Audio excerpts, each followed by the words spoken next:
तोप कविता के कवि है Viren Dangwal. The name of the poet is Viren Dangwal. Company Bagh के मुहाने पर धर रखी गई है यह 1857 की तोप। Company Bagh is the garden which was made by East India Company. Muhane par means entry gate. So in the entry gate of this garden, this cannon is kept. धर रखी गई है, kept. इसकी होती है बड़ी संभाल, इसकी बहुत केयर होती है। विरासत में मिले कंपनी बाग की तरह साल में चमकाई जाती है 2 बार। So this cannon we have got from our ancestors. विरासत also means inheritance. कंपनी बाग की तरह साल में चमकाई जाती है 2 बार।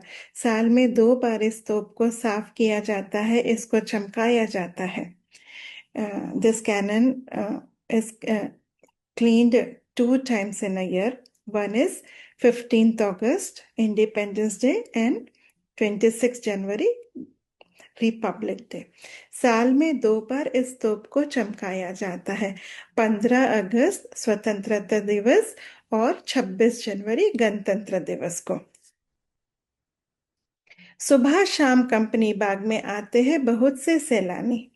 Morning and evening many tourist comes in the company garden. उन्हें बताती है यह तोप कि मैं बड़ी जबड़।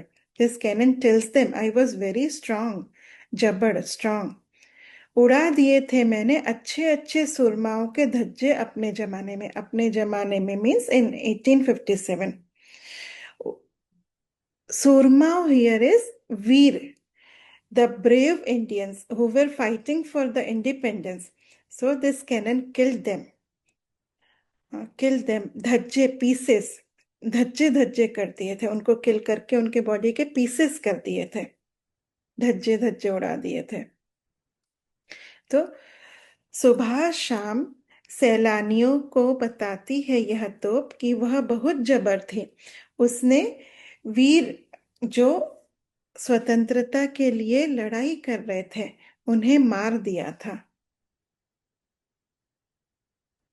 अब तो बहरहाल, नाउ एनीवेज, छोटे लड़कों की घुड़सवारी से अगर यह फारिग हो।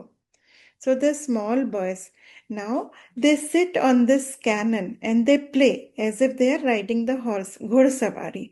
फारिग हो means free हो, तो उसके ऊपर बैठकर चिड़िया ही अक्सर करती है गपशप। Then the birds they will sit on the cannon and they will गपशप is like a small talk, chit chat. कभी कभी शैतानी में वे इसके भीतर भी घुस जाती है। Sometime in mischief, शैतानी, mischief. The birds will go inside the cannon. भीतर means inside. खासकर गौरैया, especially the bird गौरैया is sparrow. तो इसमें कह रहे हैं कि अब तो इस तोप के ऊपर बच्चे घुड़सवारी करते हैं, चिड़िया इस पे बैठकर बातें करती है, और कभी कभी ये चिड़िया और गौरैया मस्ती में तोप के अंदर भी घुस जाती हैं। Now, anyways, the boys they play as they are riding the horse, and if the cannon is free from that, then the birds will sit and they will chit chat, and in fun and mischief, the birds will go inside the cannon also, and especially the sparrow. वे बताती है कि दरअसल कितनी भी बड़ी हो तो, so it tells us that how much big or strong.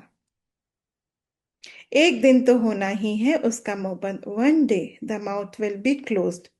सो अगर हम हमारे समय में कितने भी ताकतवर है, कितने भी बलवान है, लेकिन एक दिन उसका अंत होगा। सो इस कविता से हमें यह संदेश मिलता है कि कोई इंसान कितना भी क्रूर क्यों ना हो, क्रूर means cruel, if a person how much cruel it is, but one day its strength will and, एक दिन तो उसकी ताकत खत्म हो जाएगी। ये तोप जो अपने समय में बहुत जबर थे, जिन्होंने हमारे भारतीयों को मार डाला था, आज केवल एक शोभा की वस्तु बनकर रह गई है। So this cannon which was very strong, but today it is a decorative piece.